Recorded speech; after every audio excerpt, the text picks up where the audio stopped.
पवित्र दुर्गा पूजा उपलक्षे आपण माने समस्त को हार्दिक शुभेच्छा एवं शुभकामना। आपणकर जदि कुंभ राशि हुई थाए तेबे एही भिडियोटी को थरे मात्र शेष पर्यंत देखंतु।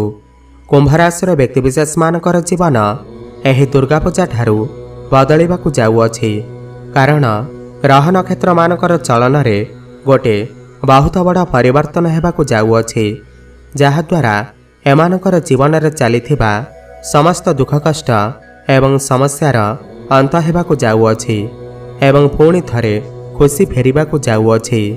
देखंतु बुध शुक्र एवं सूर्यंकर राशि परिवर्तन हेबाकू जाउअछि, जहाद्वारा आपणकर जीवन रे किछि बड़ हेबाकू जाउअछि। आपणकर जीवन रे चलीथिबा समस्त दुख कष्टर अंत हेबाकू जाउअछि। पुनर्बार आपणकर जीवन रे खुशी फेरिबाकू जाउअछि। तेबे आसंतु जानिबा एही दुर्गा पूजा ठारू आपणकर जीवन रे कौन सबु बड़ परिवर्तन हेबार अछि।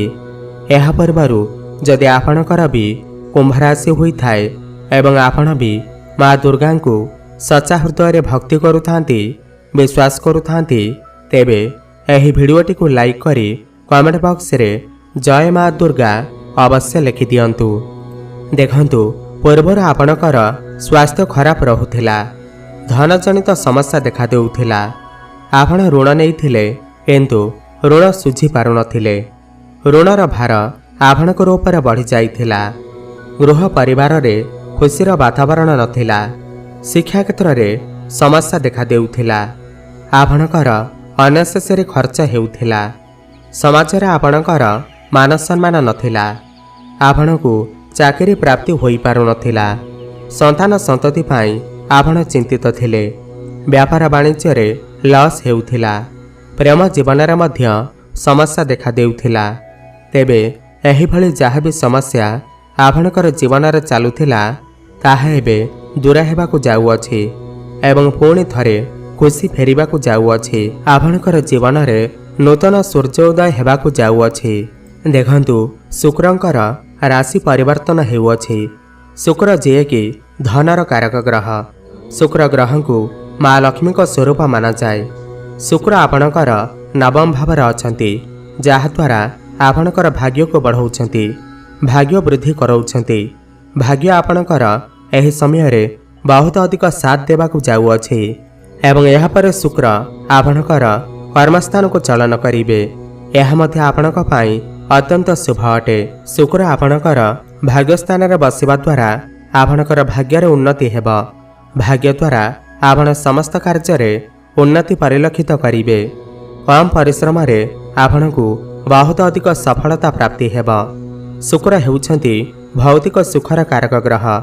एही समय रे आपणकू समस्त प्रकारर भौतिक सुखर प्राप्ति हेब। आपण कोनोसी धार्मिक स्थान को यात्रा करि पारंती।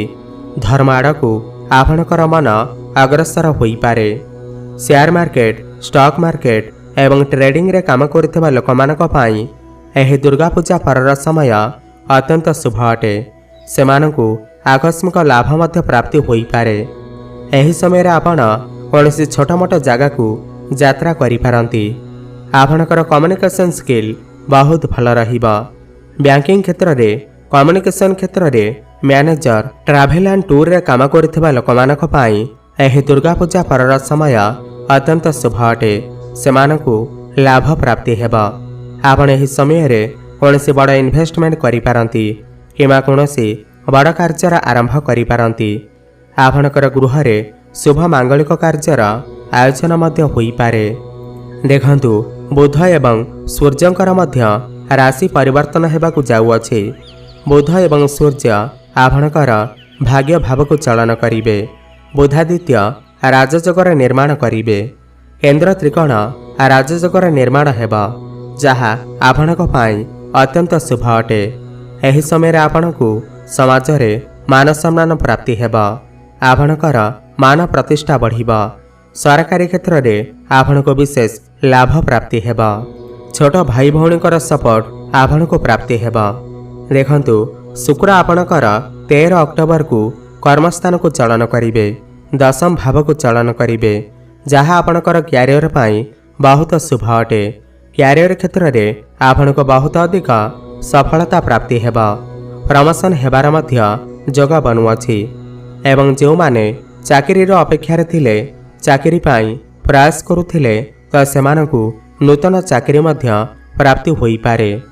ଉପର ଅଫିସରଙ୍କର ସପୋର୍ଟ ଆପଣଙ୍କୁ ପ୍ରାପ୍ତି ହେବ। କର୍ମକ୍ଷେତ୍ରରେ ଆପଣ ଅଜବ ଶାନ୍ତିର ଅନୁଭବ କରିବେ। ଆପଣ ସମସ୍ତ କାର୍ଯ୍ୟକୁ ବହୁତ ସହଜ ଏବଂ ସୁରୁଖୁରୁରେ କରିପାରିବେ। କାର୍ଯ୍ୟକ୍ଷେତ୍ରରେ ଆପଣ ବହୁତ ଅଧିକ ଉନ୍ନତି କରିବେ। ରାଜନୀତି କ୍ଷେତ୍ରରେ ଆପଣ ବହୁତ ଅଧିକ ସଫଳତା ପ୍ରାପ୍ତି କରିବେ। ଏହି ସମୟରେ ଆପଣ କୌଣସି ଯାନବାହନ, ଭୂମି, ପ୍ରପର୍ଟି ଇତ୍ୟାଦି କିଣାକିଣି କରିବା ପାଇଁ ମନ ବଳେଇ ପାରନ୍ତି। ମାଙ୍କର ସ୍ୱାସ୍ଥ୍ୟରେ ମଧ୍ୟ ସୁଧାର ଆସିବ। ମାଙ୍କର ସୁଖ ଆପଣଙ୍କୁ ପ୍ରାପ୍ତି ହେବ। ଆପଣ ଏହି ସମୟରେ ଦୂରଯାତ୍ରା କରିପାରନ୍ତି। ଆପଣଙ୍କର କର୍ମକ୍ଷେତ୍ରକୁ ନେଇ ଆପଣ ବିଦେଶ ଯାତ୍ରା ମଧ୍ୟ କରିପାରନ୍ତି। ଭ୍ରମଣ ସୁଖ ମଧ୍ୟ ଆପଣଙ୍କୁ ପ୍ରାପ୍ତି ହେବ। ଦେଖନ୍ତୁ, ବୁଧ ଆପଣଙ୍କର ପ୍ରେମ ଭାବ ଏବଂ ଶିକ୍ଷା ଭାବର ଅଧିପତି ହୋଇକରି ଭାଗ୍ୟ ଭାବରେ ବିରାଜମାନ କରିବେ। ଏହା ଆପଣଙ୍କର ପ୍ରେମ ଜୀବନ ପାଇଁ ଅତ୍ୟନ୍ତ ଶୁଭ ଅଟେ। ପୂର୍ବରୁ ଯଦି ଆପଣଙ୍କର ପ୍ରେମ ଜୀବନରେ କୌଣସି ବି ସମସ୍ୟା ଚାଲୁଥିଲା, ସେଥିରେ ସୁଧାର ଆସିବ। ଆପଣଙ୍କ ଭିତରେ ଭଲ ପାଇବା ବଢ଼ିବ। ତାଳମେଳ ଭଲ ରହିବ। ଆପଣ ଦୁଇ ଜଣ ମିଶି କିଛି ପ୍ଲାନିଂ କରିପାରନ୍ତି। କୌଣସି ବଡ଼ ଡିସିସନ୍ ନେଇପାରନ୍ତି। ଆପଣ ଏହି ସମୟରେ ଟିକେ ରୋମାଣ୍ଟିକ ନେଚର ଦେଖାଯାଇପାରନ୍ତି। ଆପଣଙ୍କ ଭିତରେ ସମ୍ପର୍କ ମଧୁର ସାବ୍ୟସ୍ତ ହେବ। ଆପଣ ଦୁଇ ଜଣ ମିଶି କୌଣସି ସ୍ଥାନକୁ ଭ୍ରମଣ କରିପାରନ୍ତି। ଭ୍ରମଣ ସୁଖ ଆପଣଙ୍କୁ ପ୍ରାପ୍ତି ହେବ। ଆପଣଙ୍କର ଭଲ ପାଇବା ବିବାହର ରୂପ ମଧ୍ୟ ନେଇପାରେ। ଶିକ୍ଷା କ୍ଷେତ୍ରରେ ମଧ୍ୟ ଆପଣ ବହୁତ ଅଧିକ ସଫଳତା ପ୍ରାପ୍ତି କରିବେ। ଆପଣ ଏହି ସମୟରେ ବା ଦୁର୍ଗା ପୂଜା ପରେ କୌଣସି ଉଚ୍ଚଶିକ୍ଷା କରିପାରନ୍ତି କିମ୍ବା କୌଣସି ନୂତନ ସ୍ଥାନରେ ଆଡ଼ମିସନ୍ ନେଇପାରନ୍ତି। ଯଦି ଆପଣଙ୍କର କିଛି ଏକ୍ଜାମ୍ ଅଛି, ତେବେ ସେଥିରେ ଆପଣ ନିଶ୍ଚିନ୍ତ ଭାବରେ ଉତ୍ତୀର୍ଣ୍ଣ ହେବେ। ପାଠପଢ଼ାରେ ଆପଣଙ୍କର ମନ ଲାଗିବ। ଆପଣଙ୍କର ଜ୍ଞାନ ବଢ଼ିବ, ବୁଦ୍ଧି ବଢ଼ିବ। ଜ୍ଞାନ ଏବଂ ବୁଦ୍ଧି ବଳରେ ଆପଣ ପାଠପଢ଼ାରେ ବହୁତ ଅଧିକ ଉନ୍ନତି କରିବେ। ବୈବାହିକ ଜୀବନର କାରକ ଗ୍ରହ ସୂର୍ଯ୍ୟ ମଧ୍ୟ ଆପଣଙ୍କର ନବମ ଭାବକୁ ଚଳନ କରିବେ। ତ ଆପଣଙ୍କର ବୈବାହିକ ଜୀବନ ପାଇଁ ଏହି ଦୁର୍ଗା ପୂଜା ପରର ସମୟ ଅତ୍ୟନ୍ତ ଶୁଭ ଅଟେ।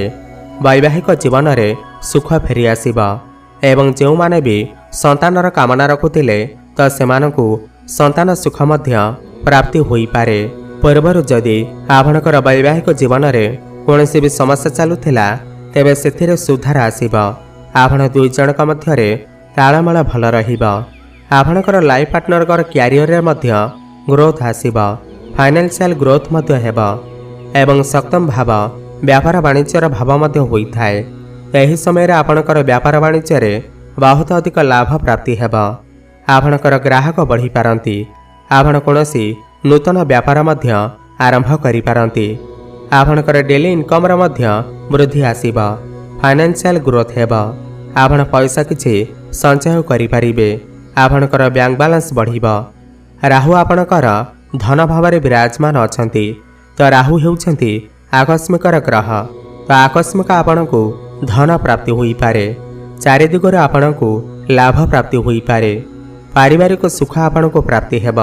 ପରିବାରରେ ସୁଖ ଫେରିଆସିବ ଏବଂ ବିଦେଶରେ ରହି କାମକାର୍ଯ୍ୟ କରୁଥିବା ଲୋକମାନଙ୍କ ପାଇଁ ଏହି ଦୁର୍ଗା ପୂଜା ପରର ସମୟ ଅତ୍ୟନ୍ତ ଶୁଭ ଅଟେ।